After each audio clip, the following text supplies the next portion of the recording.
Welcome to Good Morning Hospitality, your one-stop shop for the latest news, noteworthy trends, and thought-provoking discussions across the industry. From hotels to short-term rentals to all things travel and hospitality, you'll find each episode equips you with the information that you need to start your week.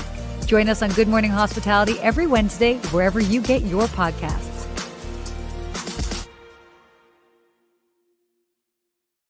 Hey, good morning. Good morning, Sarah. Woo! How you doing today? I'm doing well. How are you? I thought you would be in Paris or flying on a plane, but you made it back home. I did. I was really hoping, because as we all know, the Parisians love to just say they don't want to work today. And I was really hoping, because I was on a late flight. It was the last flight out of Paris back to Los Angeles last night. And I'm like, these people better not be taking a baguette break, and they better stay true and come to work. And they did. So I made it home late last night. It was great. I had no Wi-Fi on my plane. That was God, what century are you in? Oh my gosh. I mean, they prepped other people ahead of time. I did not get the notification, but that was, you know what, because of that, I ended up connecting with a lot of people on the plane. So that was a nice reminder of sometimes not having technology, allows us to just connect more in person. Wow. It's like no movies on the screens, nothing like that anywhere. No. Oh God. Oh no, we weren't raw dogging the flight. No, it was definitely like, just making sure. It sounds like you're setting it up like you had to talk to other people. Oh my gosh. No, I wanted to talk to. I'm not. I haven't been watching many movies on planes lately. I've definitely been more of like, I either do work or the next most productive thing that I can do if I'm not working is sleeping. And I slept. All right, that's good. So, yeah, I'm curious, viewers. Do you like when people talk to you on the plane? Are you a chatty person on the plane? I don't know. It's like, got to be in the mood. Maybe it's because I'm this Gemini of me. Like sometimes I'm in the mood to talk. I'm like, don't even look at me. Don't talk to me. I have my headphones in.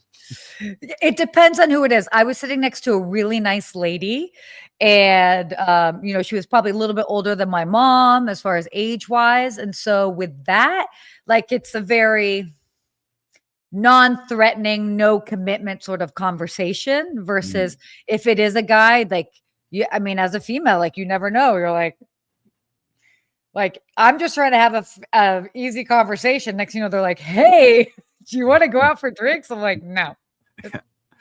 Sorry.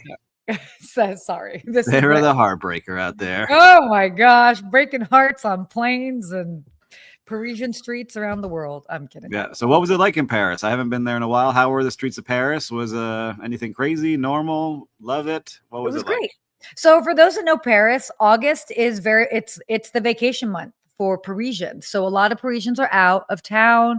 It's also a great month for shopping sales. So it was busy, but a little less congested than I think kind of like the height of summer. And so it was just great. I haven't been back. And for those that might not know, like, I actually studied there for 2 summers when I was 16 and 17. It was the first time that I kind of like lived someplace on my own. I did summer school there. So my mom took me there, and then she let me at this school. But I mean, I had free range. Like, it was like I was going around town. So it was the first metro I learned, the first city I learned. So there's a very special place for it in my heart. And it was just great. Just, the baguettes on the street and all that good stuff. I need to get back. I haven't been there in a while. Europe is on my list this coming year. I got some big plans to head on over there. Yeah. So. Right. We'll make a list of all these things. But Christelle is saying good morning.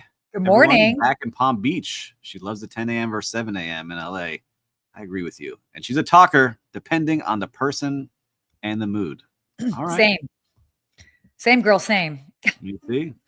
I agree. We're all the same. We're all very friendly. But let us know where you're watching from. We'd love to see where you're tuning in from. We always love seeing all the different countries that are here. Don't be shy. Yeah. Enter in a little comment here, and we'll give you a shout out on the show. Yes. Well, we got a lot of fun things to cover today. What do you think? Should we get into it? Yeah, let's get into it, as the cool kids like to say. All right, well, let's go ahead and talk about what's going on with Marriott. So Marriott, cute. What, you like my jokes this morning? Yeah, cool kids. You're hanging with the cool kids. I know. I'm going to check with some of the elementary school kids later when I pick up summer camp. Like, what are the cool kids saying here today? Never. In elementary school. Oh my gosh. All right. So Marriott's Q2 shows that a US performance flattens. So Marriott's basically posted that a flat RevPAR and occupancy for Q2. And it was interesting because government as well as group travel demand weakened. This is, I mean, is it a surprise? I don't know. Are you Well, we've surprised? been talking about it for a little while. What I did like as I dove a little deeper into this was seeing what Yeah. we've been talking about. Luxury continues to be high. So Ritz-Carlton was up 6%. Mm-hmm. Brands, but the other part was the entry level stuff was low, right? So you kind of Yeah. start seeing the ultra wealthy still have their money to spend. They're going to be out there using that money and traveling how they want. And then some of those that are more travel friendly budget hotels are seeing a slowdown. So it's kind of like what we're seeing across the country, right? As prices start to get higher on things.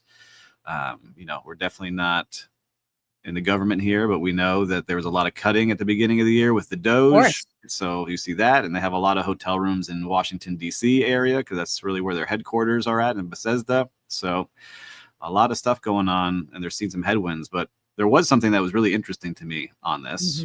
What's that? So their app that they have, Yeah. their members, they're going to start charging. They made a media company called Marriott Media, and they're going to start having ads on their platform. So to their 240 million members, you could start to curate ads that show up when people are booking and doing different things. So I feel like that's going to be a big revenue driver for them as well as they start to really develop this media platform that they're on. I know you've done media for Marriott in the past. I So maybe do. we'll see Sarah popping up on your app showing you what to do. Maybe. No, but this is actually exciting because as somebody that's kind of worked with Marriott for quite some time, since prior to the pandemic. So for those that actually don't know, I actually have done like a lot of curated social media marketing content for them prior to the pandemic. And then since the pandemic, I do a lot of SMTs, which are satellite media tours. And so a lot of like TV things talking about different trends that are happening, the different properties, all of that. And so seeing what their media department was before, very robust, a lot of different aspects to it. And they had some fantastic people working at the property prior to the pandemic that had previous experience in TV and all of that. And then naturally with the pandemic, everything got sort of trimmed down, as many companies did.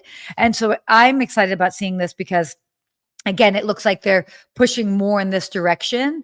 And it's just interesting to see. I feel like Hilton is kind of doing something similar as well. So, of course, the two kind of big brands neck and neck, head to head with this.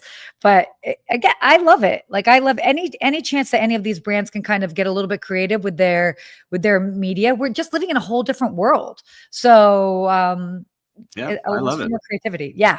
I love seeing it. I think that will be something, if they use it the right way, will drive even more business to the right places because you're already going on social media to get inspired, which we'll talk about later in this show as well.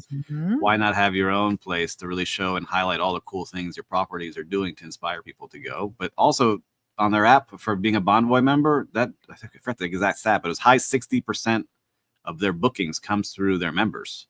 So it just shows you the power. If you have 240 million people to advertise to in your ecosystem already, man. Yep.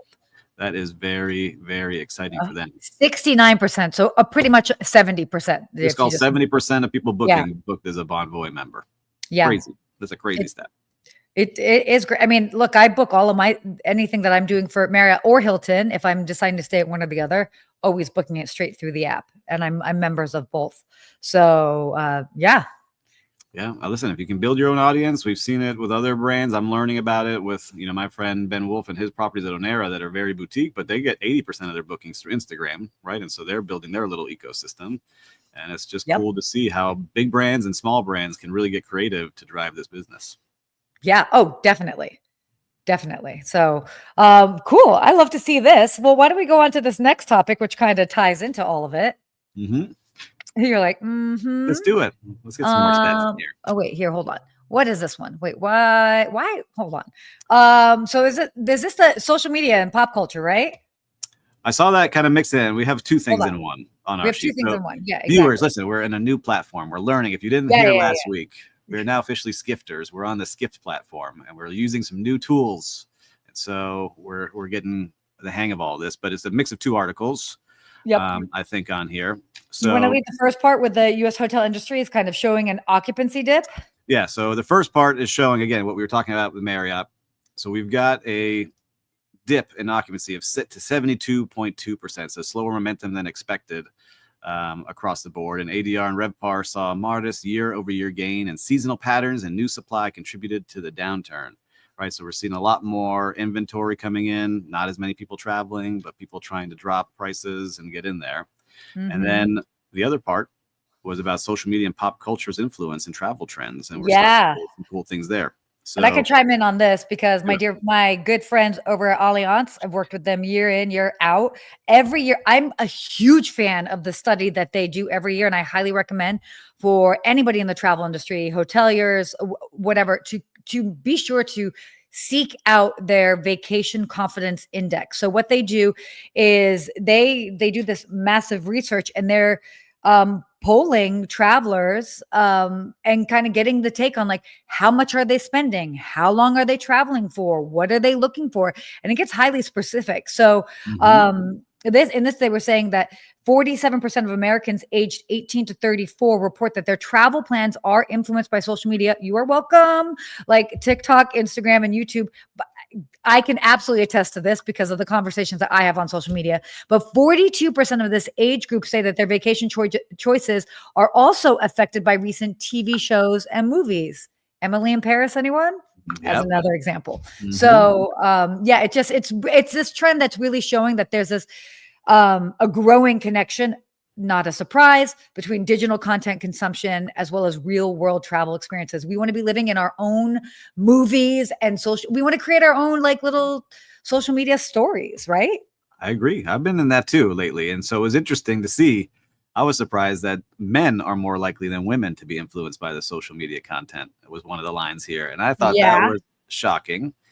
Right. I definitely thought it would be the other way around. But then I started thinking, I was like, Steve, you've been looking at some really cool adventure, social media. And I want to go do my little Indiana Jones type movie and go out into the jungles and the deserts and the mountains and go exploring and see cool things. So I was influenced by stuff like that and people who are doing it. So one of my very good friends just came back from, Chile, was on top of these giant mountains and skiing and doing some crazy stuff.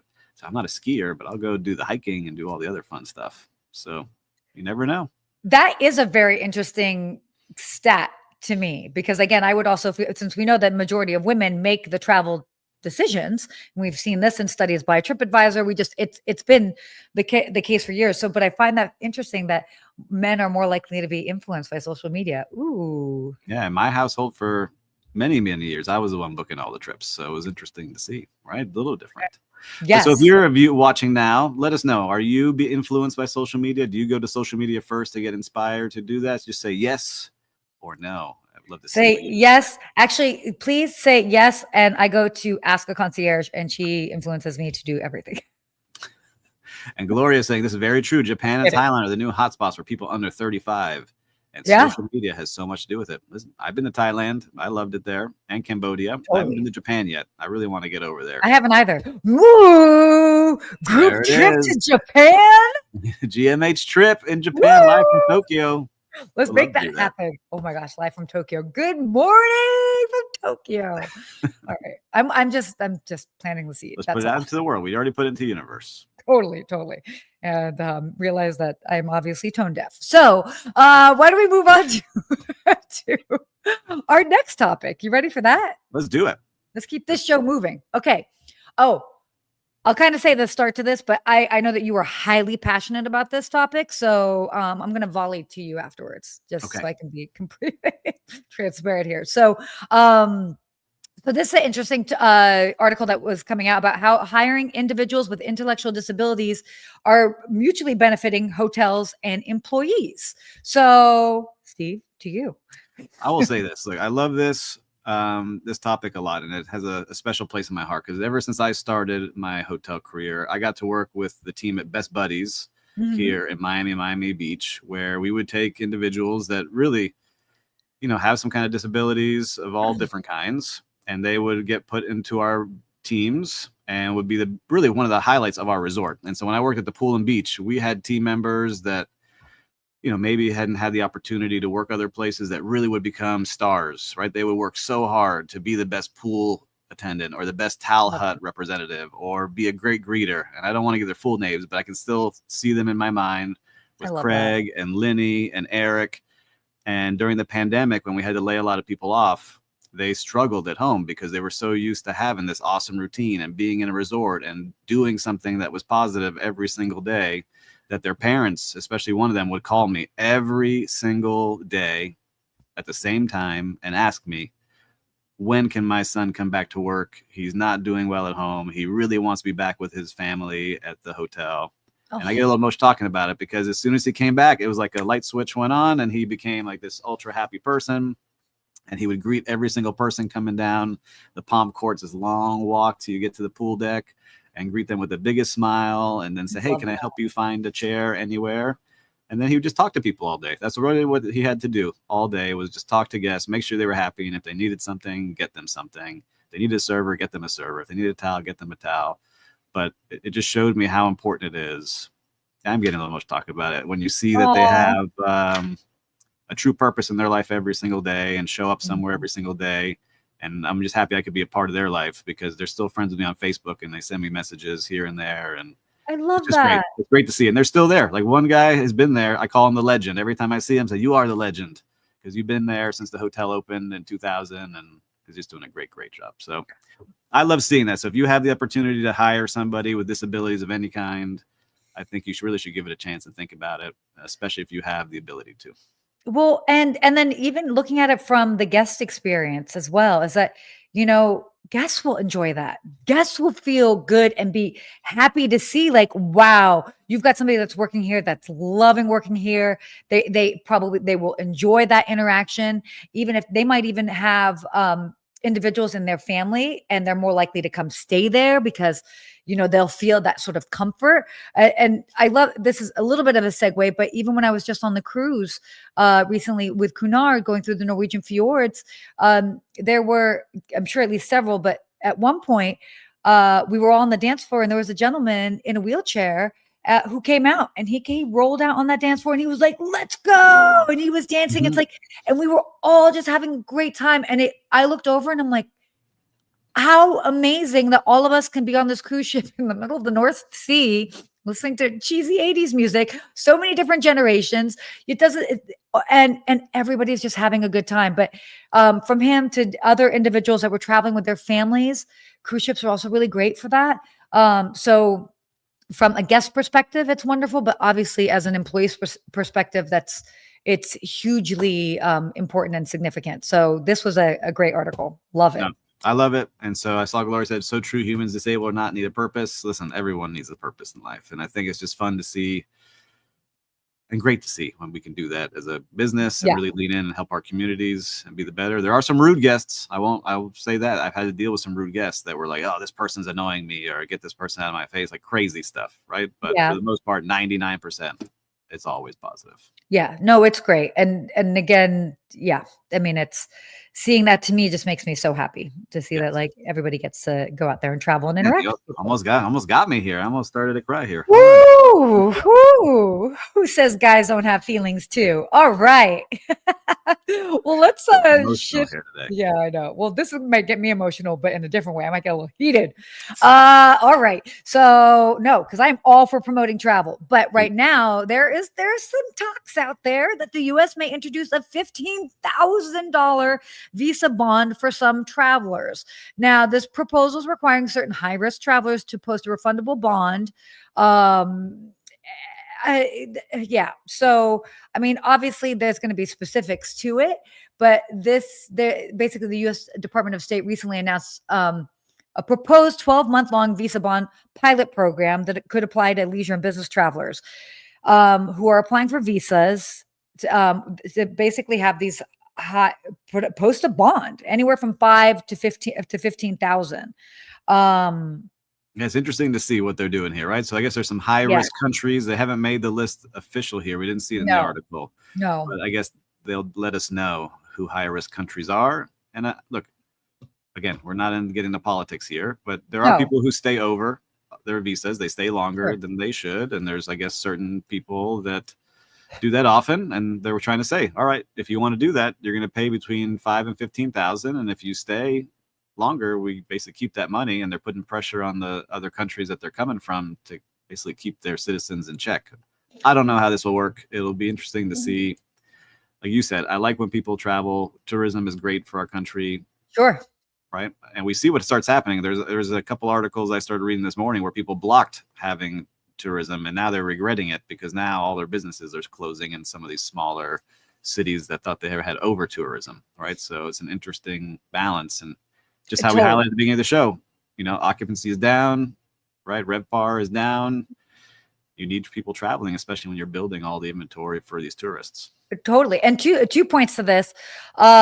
One, as I have just been overseas, particularly in Europe over the past 2 weeks, and there were multiple comments that were made because obviously the moment I talk, they're like, "Oh, an American?" I'm like, give it away. Yeah, what was the vibe? I actually had Cunard. Keep in mind, Cunard is a cruise company that's been around since 1840, British based. So a good number of the people traveling on the ship are British, but there are a lot of Americans, people from other countries as well.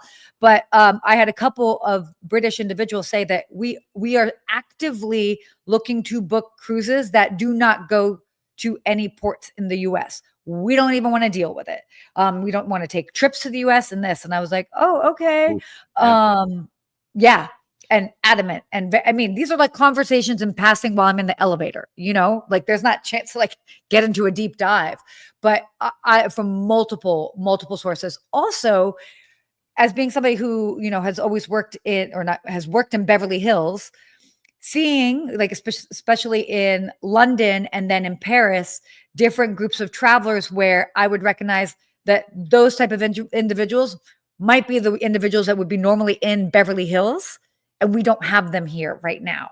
And it's like, oh, well, they're all in London right now, or they're all in Paris. Yep. So that was really interesting to see. And then the other quick thing, I read in an article this week, and I think it was talking about India. And so if you're traveling from India to the US, and I don't know if this is current, so please correct me if I'm incorrect, but it was basically talking about how they would have to pay $500 per person basically for their visa to come to the US. So if you are from India and you're coming to the US for a vacation, a family of 4, it's minimum $2,000 just to get into the United States. That just is that. That's not covering the flights or anything. Yeah. So, okay. I mean, we are very lucky as Americans that we don't have to deal with a lot of this for most of the countries that we go to, but this is a very real thing that is going on that I think that we as Americans don't necessarily realize until we're having the conversations with other individuals. Yeah, and you've been seeing it because you're in different countries, you're in different cruises. You're one of the few people in the world that gets to do this all the time and get to see how things are looked at differently. Yeah, because sometimes we're in our own bubble of what's going on. Yeah, but it's interesting, right? If you think about any business, right? If you start talking about that business, you then tell a friend, and that friend tells another friend, right? They say like one person can influence hundreds of people. So totally. I would hate to see that start happening here, but I know that we as a country, we're always welcoming, hopefully, people. We have that mindset, and we want people coming to visit us. So absolutely. All right. It's challenging. All right. Let's continue lighten up the mood here. Woo! Okay, wait. No, I am passionate about this. This one, I'm curious to see what you think. Oh, I'm so excited. Okay, so TSA hints at ending the 3-ounce liquid rule. Oh my gosh, I am so excited. For those that travel, you probably know that TSA always has a rule that currently liquids are limited to 3.4 ounces or less for carry-on bags. And this could potentially be the next big announcement. Now, as everybody knows that they stopped doing requiring you to take off your shoes. Now with liquids, this could be an interesting change. Speed it up. I'm excited to see where this goes. And yes. I know my kids will be excited because our last flight that we went on, they took my kids' slime in the slime container. They're like, nope. Too much slime. You can't take this on the plane. And they were like, what do you mean? Why are you taking away my slime? And the guy's like, you're not allowed to bring this on the plane. So that was my daughter asking. Yeah. Well, all liquids are also like, okay, that's all different things. It was this liquid, right? It was a slime. Yogurt. So anyhow, it's just funny to see yogurt, water, like anything, a drink you can't bring in. So it's just interesting to see all the things that we've come to because I still remember, it's getting old now, when we could go to the airport, you just like walked in, you could walk up to the gate, right, and say goodbye to your family and friends. Like I still remember clear my grandparents coming and meeting us at the gate. Like you could just like walk in. You didn't need a ticket. You could just walk through and be there. So a lot has changed just in our lifetime. So I'm curious to see how the pendulum swings back just to get us through things faster. So we're not taking off our shoes and dumping our waters and all the other things that we do that keep us safe. And thank you to TSA. You have a hard job of screening everything. And I love arriving safe at places and not having to worry about getting attacked. So I guess it's a balance in all of this. And with technology, it gets better.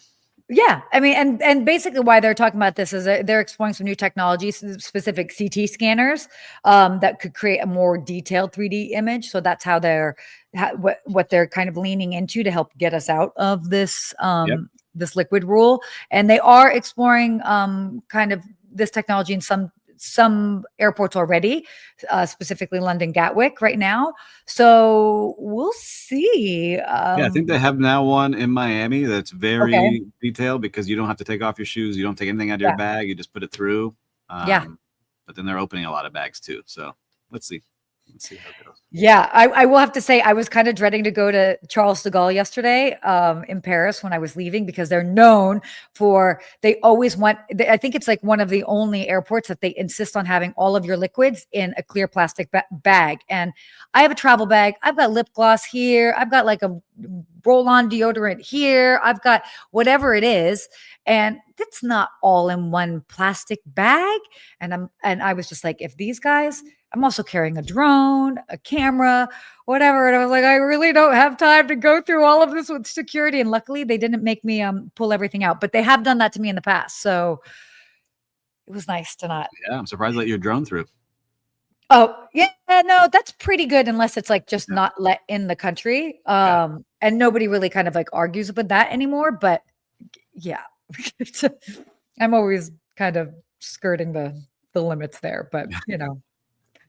Like to keep things exciting. I brought a microphone and they stopped me like I had a bomb on me when I brought the podcast microphone. They're like, "What is this?" Like, it's a microphone. Really? Yeah. Oh no. Well, so I wonder. Well, because I fly out of Los Angeles, I'm sure like everybody is a podcaster in LA. Like at the beginning, this was probably like 3 years ago. They were like, "Oh, we're just taking a look at your equipment." Now they're really like, "No, we know what everything." Good. Oh, ring light. What is this ring light? It's a bomb. What are you filming? Stay calm. Anyway, so let's talk about this. My friends over at Delta. Whew, this was crazy. It's been interesting watching this. So basically Delta had proposed, or not proposed. They said that they are doing AI pricing, which kind of makes sense. But they had to really clarify this because they got a lot of backlash that, and they've now had to clarify that they are not doing individualized prices based on personal data. So they announced that they were using AI technology to help them do pricing, which makes sense. And it's a very vague statement to make. But then people were like, oh, are you then now using this AI technology to see like what my supposed net worth is or this or that, and then you're going to make me pay more money for the same flight as somebody else? And they were like, no, that's not what we're doing. But it's just nuts. Listen, you know, I'm a big fan of AI. You know that. I love using it as a tool every day. And if it can help me get better deals, great. But if you're trying to make more money off of my browsing history, or like I've been browsing, somehow you can see that I want to go to Paris and I want to stay here and do that. That gets a little creepy. I understand. But if it helps do things faster, smoother, more efficient, sure, I'm all about it. But yes, I can see where things are going to get a little weird, right? Even AI that we use now. I don't know how often you use it. I don't know about you, viewers and listeners, but it starts to remember things because it takes like certain points and you can tell AI to remember things about you. And then you're like, oh, I forgot I did that a year ago. And it still remembers. So all that history is built in. So just be careful with what you're doing and what you're putting in. Yeah. Well, I mean, as soon as I heard the initial announcement, to me, I was just like, oh, they're just using AI to help with forecasting. Yeah, with forecasting, with pricing, right? Like to say, all right, how much are we pacing ahead? Are we slowing down? Like we use that in hotels all the time. Like there's tools called Ideas that they use it for rooms. In vacation rental, there's a couple like Beyond Pricing and Wheelhouse. Like there's a bunch of tools that do this already, and I use them every day. And I can promise you, it's not looking at anyone's net worth. It's just looking at overall demand, how the city is doing, Absolutely. how many units are available, right? So don't freak out, everybody. But maybe, you never know, it's coming. Yeah. Our friends at Delta. Hopefully they play the game fair and square, which I think they will. Yeah, those are your friends. Go talk to them. Yeah.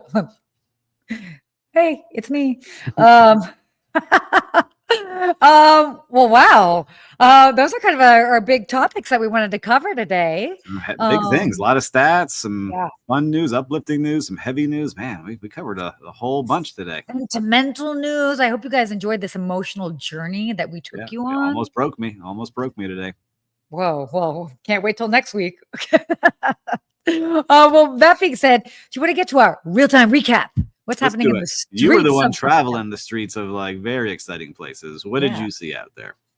What did I see? So, well, this was kind of interesting. As the hotel girl, I don't always stay in Airbnbs. Totally not unopposed, not opposed to them by any means, but it made sense in this particular case, and stayed at this really lovely apartment in Paris, and was great. I had a wonderful time. Their communication was fantastic. Everything was seamless, and it was just a nice reminder that not every trip has to be the same, as far as like the accommodations that you stay in.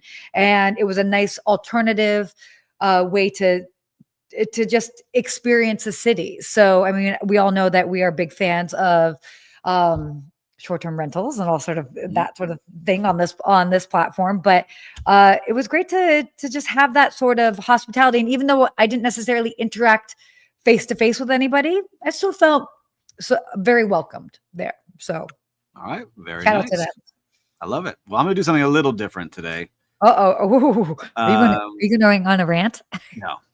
No rant. Actually, I want to give a shout out to someone who doesn't even know I exist, but I like watching this person on YouTube. It's a YouTuber named Ryan Trahan, and he visited 50 states in 50 days and stayed in 50 Airbnbs. Okay. His goal was to find the coolest Airbnb, but he was doing all of this to raise money for St. Jude's, and his goal was $1 million. Yes. So basically, there's like little challenges each day, and people could donate to watch this YouTube channel, and every day a new video came out. So it went for 50 days. So basically, I watched it all summer, every day with my family. And he raised $11.4 million after 50 days for St. Jude. And he went to every state and had to do challenges with like random people in the streets. And it just showed you that there are so many kind and nice people everywhere in the country, because he hit all 50 states in 50 days. And it really just shows you, like, yeah, we see a lot of stuff on the news and big headlines of all the terrible things going on. Yeah. I love that this guy and his wife in this video went to all these states, and you could see how great people really are most of the time in day-to-day life. And so I think for any of you out there, we always talk about how we sign off the show. Stay hospitable. Use some of that hospitality to really, take care of others. And it was a great YouTube show that I enjoyed watching. So shout out to Ryan Trahan on what he accomplished. Yeah. Bringing that world of hospitality to YouTube. And I mean, I don't know his background, but I like that he might not even necessarily have a background in hospitality. Oh, he doesn't know. Yeah. He's a 26-year-old guy and created his YouTube channel a couple of years ago. And now he has like 30 million subscribers and does cool things. And this was really cool to watch. Love that. I love that. Oh, that's cool. More heartwarming stories. Well, why don't we get to our hospitality quote? This is a perfect one. This is a fantastic one. Would you like to read this? I think I should read this one. Hospitality is simply an opportunity to show love. We don't know who said that, so I'll say it's from Steve Turk. Hospitality is simply an opportunity to show love, and it's true. We're just taking care of people, right? And that's true hospitality when it comes down to it. People come to stay with you or come to your restaurant, and it just may be day to day when you hold the door open for somebody. You're showing love to that person for that moment. So if you're just holding the door open, why don't we challenge all of our viewers today? Hold the door open for someone, wish them good morning, good afternoon, or good evening, and you're showing love for that moment. Compliment them. If they're wearing a cool outfit, give them a compliment. Just be like, oh, great. I love your shirt. I love your dress. Yeah. Whatever cool it is. Yeah. Totally.